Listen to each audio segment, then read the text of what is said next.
รยากาศตอนเช้าอยู่สวนเฮาพี่น้องเอ้ย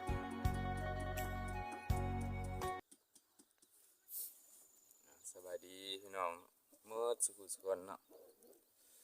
ว่าอยู่ไทยอยู่ลาวอยู่ต่างประเทศต่างแดนพี่น้องเอ้ย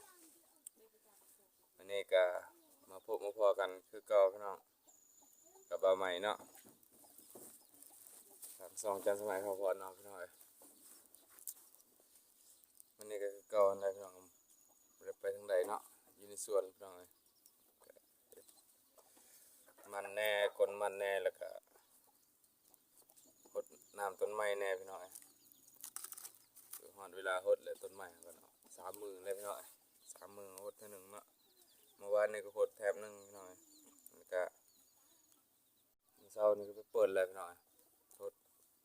แถบหนึงอีกพี่น้องเอ้ยก็4 แถวรด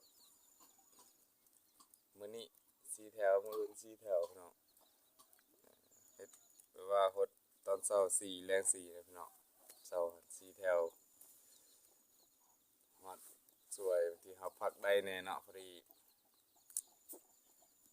เปิดดนแล้วก็ยันไฟสดพี่น้องเอ้ยก็พักนี่แล้วก็เปิดแต่ตอนเช้ารดแต่ตอนเช้าแล้วตอนแลงบ่ได้รดถ้าเฮาบ่เปิดได้บ่เอามันได้ขึ้นจากบาดาลสิใส่แท่งมันก็ต้นไม้มันบ่ทันได้เปียกพี่น้องให้ดินเลยตอนนี้ก็ทิ้งไว้เนาะดินมันทันได้เปียกเลยน้ำมันเบิดก่อนเนาะเราก็เปิดน้ำขึ้นมาพร้อมเลยใส่แทงพร้อมเนาะ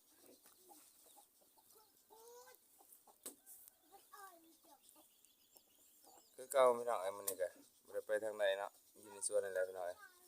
พี่น้อยว่าสิเอาไปส่งเด็กน้อยไปโรงเรียนนะพี่น้องนี่ก็สิได้ไปส่งเด็กน้อยไปโรงเรียนนั่นแหละพี่น้อง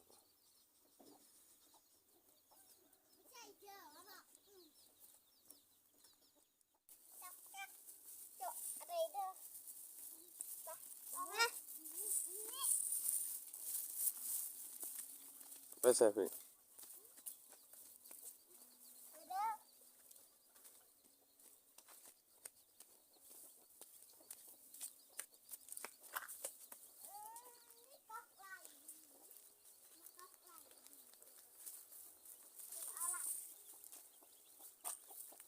เก็บยังลูกอันได้วันก่อนมันยังยกเบิ่งในหมุกมันยังหมุกมันยังมากอกอ่ะ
3 หน่วยใส่หมุกเบิ่งแหน่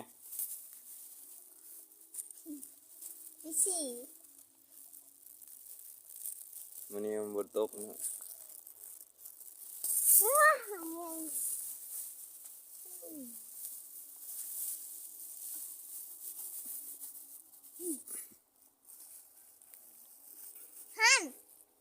่าถึงพาจ้ะอีพะ นี่แหละเนาะเนาะก้มเกาะ อ้าม ก็อยู่ติดกับสวนมันติดกับเทียงนานี่แหละแซ่บพี่น้องไอ้กบนี่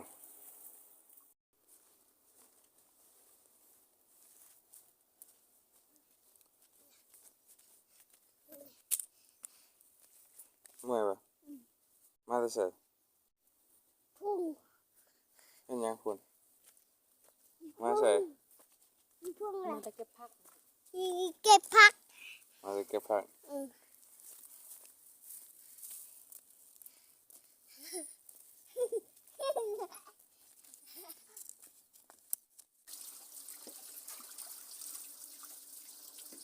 กำลังหดผักกำลังล้างผักหน่อยสักวันก็ได้ สบายดีพี่น้อง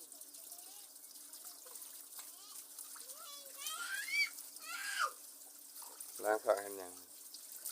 กินกับยัง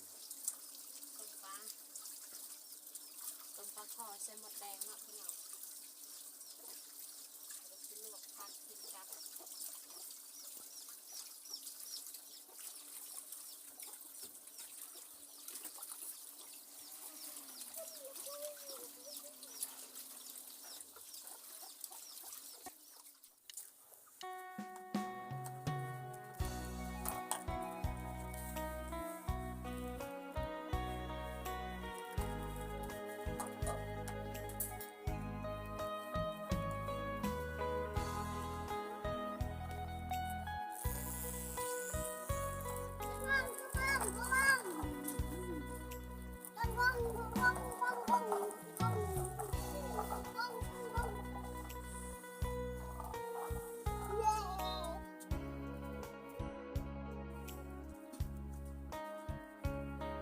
ยังมุกเห็นยังเห็นยัง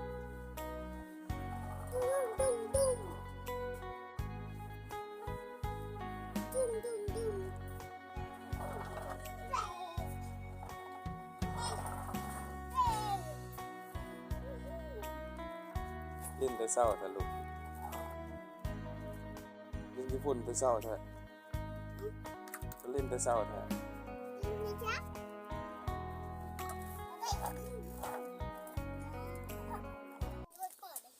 นี่เนาะพี่น้องนี่ก็กำลังสิไปส่งสพิกคุณไปโรงเรียนพี่น้องเอ้ย7 โมงปลายนะพี่น้อง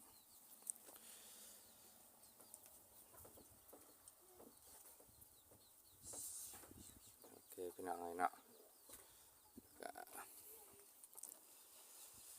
ไปพบไปพออยู่โรงเรียนนี่พี่น้องเอ้ยไปเนาะเอาไปส่งลูกสาวไปโรงเรียนเลยพี่น้องเอ้ยไปบ่มุกไปอยู่ปะ ไป ไปขึ้นรถ บ๊ายบาย ไปพี่น้องไอ้ยพออยู่โรงเรียนพอแล้วเนาะนี่จะมาหอดโรงเรียนทีเรียบร้อยพี่น้อง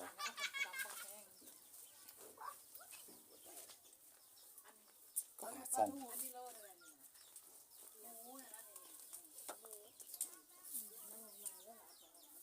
ปลาแพงอะไรมีแต่กระแพง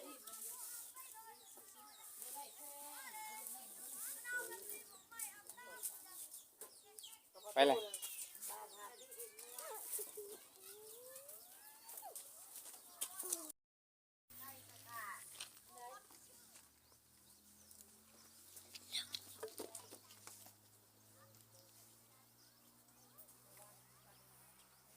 เก็บขนม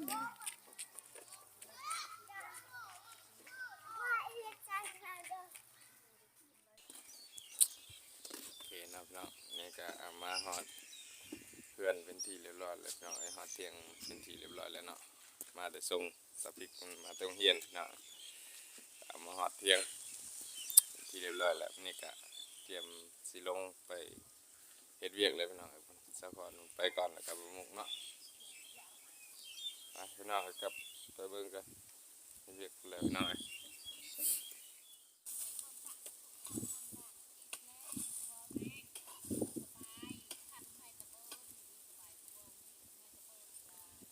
ก็เหลือเผ็ดเวียกกันเลยพี่น้อยสะคอนมาเก็บมันใส่เป่าพี่น้องกับบะมกส่วนเฮาก็ไม่น้อยก็พากันกลนนี่แหละพี่น้อย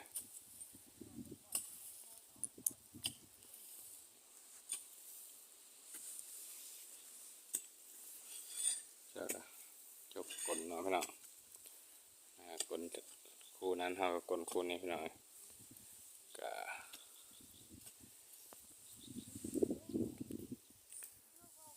สำหรับคลิปนี้ประมาณก็ขอโจไว้ซ้ำนี้ก่อนขอขอบใจพี่น้องหมดสุขุสุคนเนาะบ่ว่าอยู่ไทยอยู่ลาวต่างประเทศต่างแดนลุงปลาเอาเนาะก็ฝากกดไลค์กดแชร์กด Subscribe ให้แน่เพื่อว่าจะมีกำลังใจเฮ็ดคลิปต่อๆไปให้พี่น้องนะครับชมตื่มก็ครับชมเรื่อยๆเนาะพี่น้องสำหรับคลิปนี้ประมาณก็ขอจบไว้ซ้ำนี้ก่อนพี่น้องขอบใจ